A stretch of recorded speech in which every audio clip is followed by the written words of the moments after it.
So this evening's talk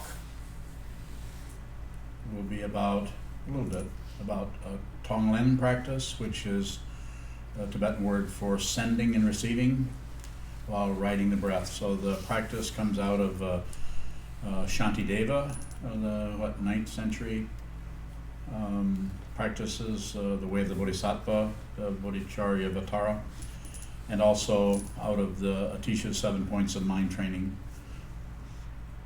60 or 59 slogans, of which this is the main practice in relative bodhicitta, or bodhicitta meaning awakened heart, awakened mind. And this is something that has been taught all over the place for centuries and centuries, and is taught by lots of different lamas. It is taught by Longchenpa, the 14th century Tibetan sage, and it was also included in the 37 practices of a bodhisattva.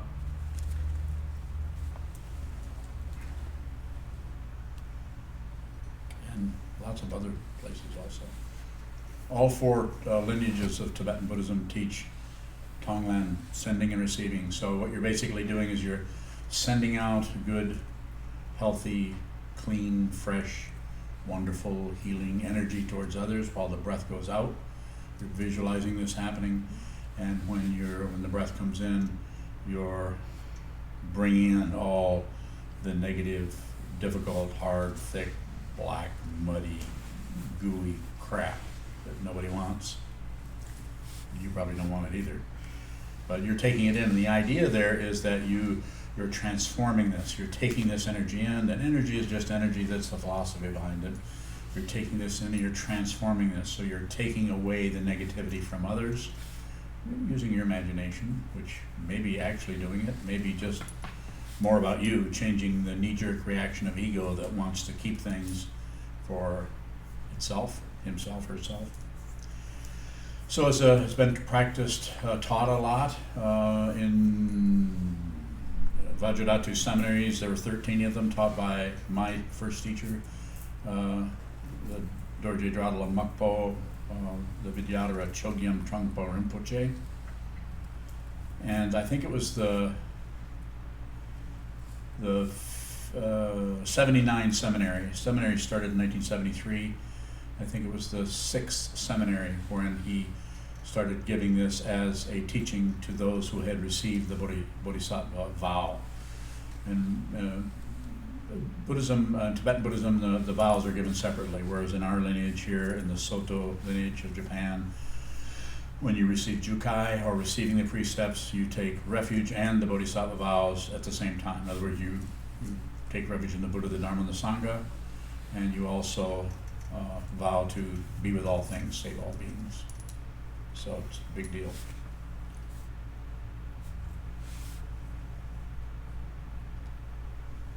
Tonglen practice, probably the way you would run into it these days a lot would be Pema Chodron, a student of Trungpa Rinpoche, who's a Buddhist nun.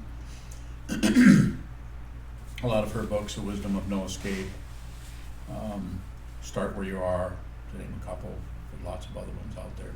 She probably has close to a dozen books maybe. She also teaches Tonglen. And I learned it myself in 1980. I was trained as a meditation instructor in 1978. And when I learned that, after I went to seminary in 1980, I received the Bodhisattva vow from Trungpa Rinpoche.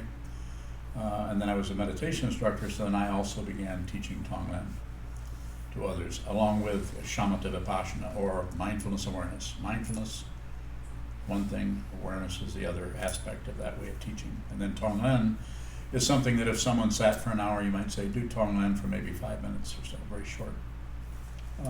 But first start out doing Shamatha Vipassana, and then maybe do some Tonglen, and then go back to Shamatha Vipassana. Over time, doing that myself, along with, that's very much emphasized in tantric practices of doing creation completion practices, and also the Nundro practice, the 100,000 prostrations, 100,000 repetitions of Vajrasattva mantra, 100,000 offerings to the mandala, and 1 million recitations of supplication to His Holiness Karmapa. And in there would be do Tonglen here, do some Tonglen here, do a half an hour of Tonglen here, so I've done quite a bit of that.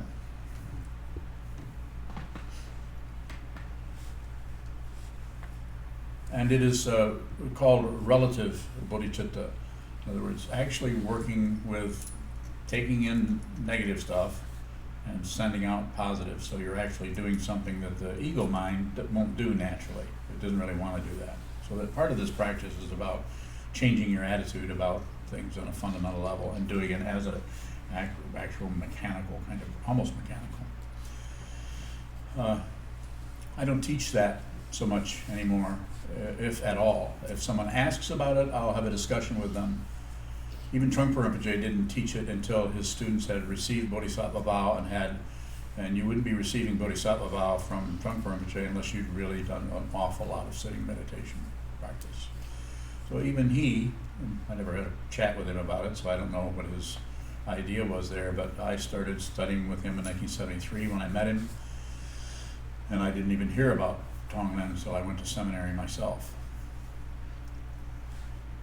So what am I saying? I'm saying that my understanding of Tonglen, after many, many years of doing it, 35 plus years of doing that practice, or practicing meditation and so on, is that it should be used sparingly. It should be done sparingly because the nature of consciousness is discontinuous.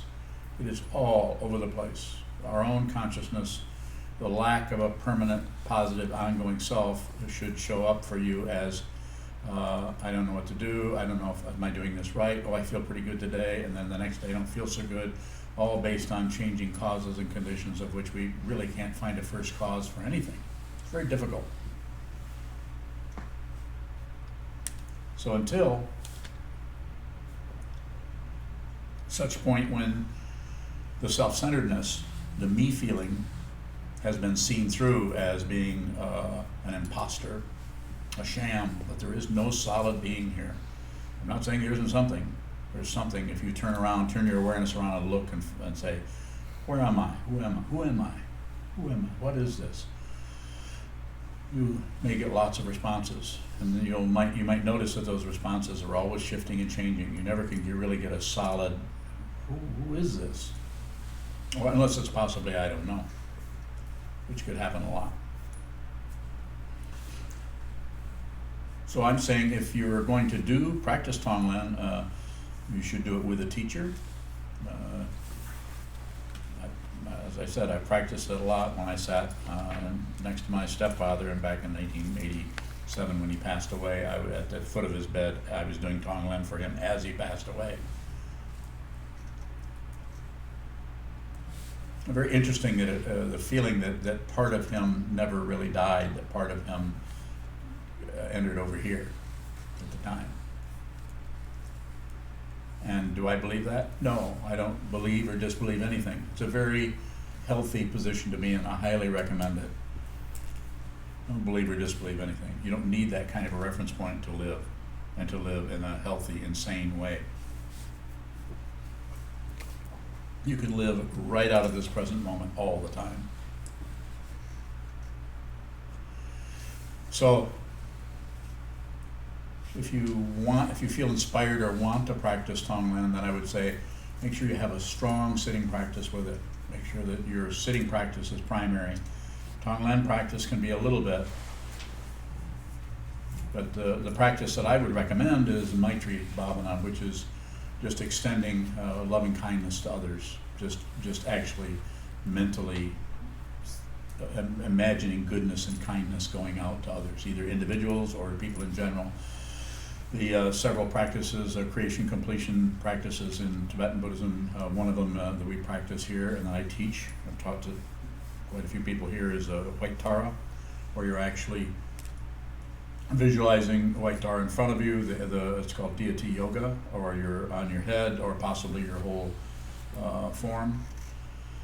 And out of her heart center is radiating good health, longevity, kindness, or whatever positive thing you want to come up with is coming out of her heart center, going out to others. And that's just a one-way street. You're just seeing that go out. You're not really taking any negativity back into yourself.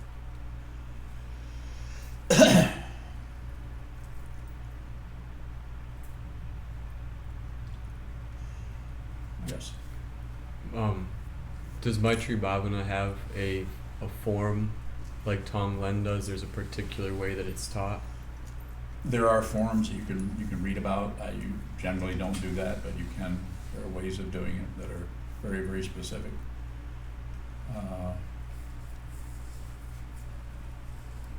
Nothing's coming up right now that I could discuss. It's probably due to my bad memory more than anything. Why would one practice Tonglen? So one of the ways it's talked about is to change your own egocentric, keeping everything for yourself and keeping away bad things, is to actually reverse that, and we have a willingness to take on bad things and send out good energy. In other words, exchanging yourself for others, saying, I'll take all that crap. Now, I'm not saying you can't do that, but before you begin that kind of a practice, you should have a really strong foundation. I feel, I don't know this, is one of the reasons that Trungpa Rinpoche didn't actually teach that practice to people until he'd been here for almost 10 years in this country.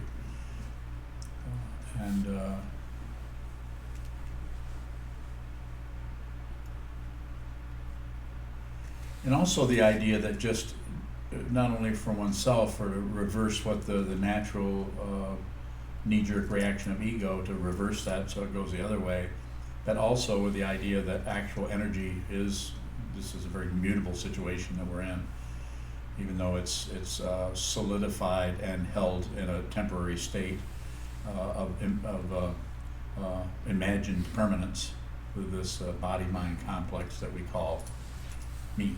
Our born at this time, live, this is my mother, this is my father, gives us a kind of security, gives a kind of security to the ego, the self-centeredness. Is Tonglen, can that be an awareness practice?